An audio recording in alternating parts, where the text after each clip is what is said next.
नमस्कार, India news देख रहे हैं आप। मैं हूं आपके साथ प्रतीक्षा चहल। चीन के साथ चल रहे विवाद पर रक्षा मंत्री राजनाथ सिंह ने बड़ा बयान दिया है। राजनाथ सिंह ने कहा कि चीन के साथ लगातार बातचीत का सिलसिला जारी है और जल्द ही इस खास मुद्दे पर सैन्य लेवल पर चर्चा होनी है। हम कोशिश कर रहे हैं कि बातचीत से निकले समाधान, लेकिन अगर कोई देश विस्तारवाद की नीति अपनाता है तो भारत के पास उतनी ताकत है कि वो उसे अपनी जमीन पर आने से रोक सके। भारत के पास पूरी ताकत है कि वो गलत मंसूबों वालों को मुंह तोड़ जवाब देंगे। जो हमें छेड़ेगा हम उसे छोड़ेंगे नहीं। हम किसी भी सूरत में स्वाभिमान के साथ समझौता नहीं करेंगे और न ही देश का सिर झुकने देंगे। देखिए, मैं इतना ही देशवासियों को कहना चाहता हूं कि हमारे देश की सेना देशवासियों का मस्तक नहीं झुकने देगी। क्या क्या हुआ है मैं खुलकर नहीं बोल सकता हूं, क्योंकि दोनों देशों के बीच बातचीत का दौर चल रहा है।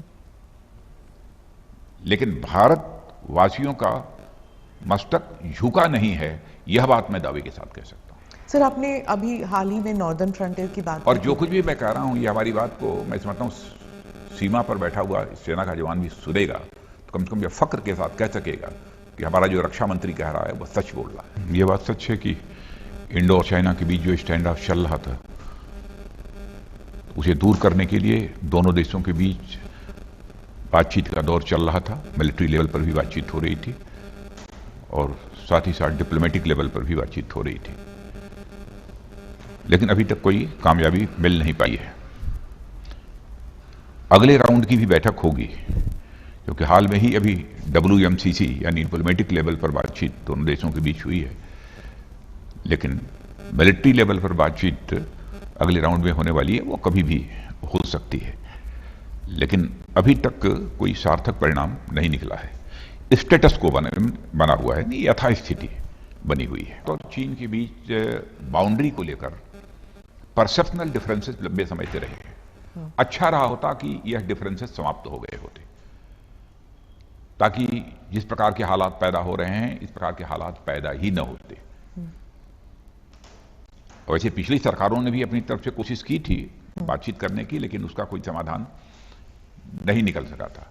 हाँ, यह बात सही है कि चाइना अपनी तरफ इंफ्रास्ट्रक्चर डेवलपमेंट जितना मैक्सिमम हो सकता है वो पहले से जो है करता चला आ रहा है, लेकिन भारत भी सीमा पर रहने वाले अपने नागरिकों की सुविधा के लिए, सीमा पर पेट्रोलिंग करने वाले अथवा सीमा की सुरक्षा करने वाले अपने जवानों के लिए भी इधर बहुत ही तेजी के साथ इंफ्रास्ट्रक्चर डेवलपमेंट किया है। हम किसी देश से पर आक्रमण करने के लिए हम इंफ्रास्ट्रक्चर डेवलपमेंट नहीं कर रहे हैं, इस सोच के साथ नहीं। लेकिन यदि पेट्रोलिंग करने हमारा जवान जाता है तो उसकी सुविधा का हमको ध्यान देना पड़ेगा, और साथ ही साथ सीमा पर रहने वाले जो हमारे नागरिक हैं उनकी भी सुविधाओं का ध्यान हमको देना पड़ेगा। उसके लिए भी इंफ्रास्ट्रक्चर डेवलप करना सीमा पर यह आवश्यक है, और वह काम कर रहे हैं।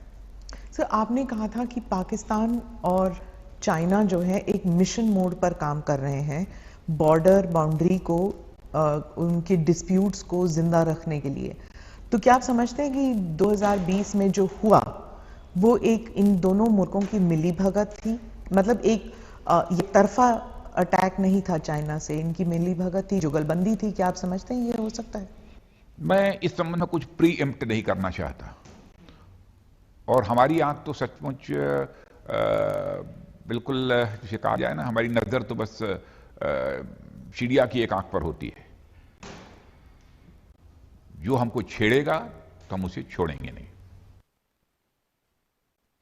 वहीं रक्षा मंत्री राजनाथ सिंह ने प्रधानमंत्री जस्टिस ट्रूडो के किसानों वाले बयान पर तंज कसते हुए कहा कि किसी और देश को भारत के आंतरिक मामले में बोलने का कोई हक नहीं है। कुछ ताकतों ने किसानों के बीच में भ्रांतियां फैलाने की कोशिश की। उन्होंने कहा कि सरकार ने कई किसानों से बात की। उन्होंने किसानों का नक्सल और खालिस्तानी कहे जाने पर कहा कि ऐसे आरोप किसी की तरफ से किसानों पर नहीं लगाए जाने चाहिए। हमारा सिर किसानों के सम्मान में झुकता है और वो हमारे अन्नदाता हैं। तीनों कानूनों के माध्यम से यह पूरी कोशिश की गई है कि किसानों की आमदनी 2 गुना, 2.5 गुना, 3 गुना जितनी अधिक से अधिक हो सके बढ़े। हां, जैसा मैंने पहले कहा कि किसान धरने पर बैठे हैं, सचमुच हम जैसे लोगों को भी वेदना है। आज भी हम चाहते हैं कि समस्या का समाधान निकले। हमारे कृषि मंत्री से नरेंद्र सिंह तोमर और उनके साथ हमारे वाणिज्य मंत्री श्री पीयूष गोयल, ये सब सारे लोग बैठे हैं, सारे अधिकारी बैठे हैं, बातचीत चल रही है। हमारा तो अपने किसान भाइयों को एक सुझाव होगा कि हर एक्ट के हर क्लाज पर तार्किक एक बहस होनी चाहिए तर्कों के साथ, और जहां पर यह लगेगा कि यह किसानों के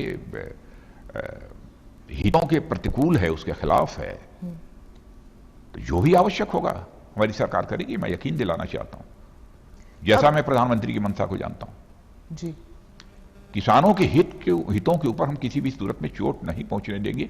मैं यह बात दिल की गहराइयों से कह रहा हूं, और मैं हाथ जोड़कर अपने किसान भाइयों से विनम्र अनुरोध करना चाहता हूं कि इस बिल को मैंने भी स्वयं देखा है, कृषि मंत्री भी रह चुका हूं, और कृषि जगत की बहुत सारी समस्याओं से मैं अच्छी तरह वाकिफ भी हूं। इसलिए मैं कह सकता हूं कि यह किसानों के हित में है। एक बार कम से कम 2 साल तक एक प्रयोग करके आप देखें तो यह तीनों जो कानून कृषि संबंधित हैं वह किसानों के लिए कितने उपयोगी हैं, देखें तो उसके बाद आपके साथ बैठने को हम लोग तैयार हैं। आप बैठिए, आप जहां जहां कहेंगे आवश्यक संशोधन करने के लिए हमारी सरकार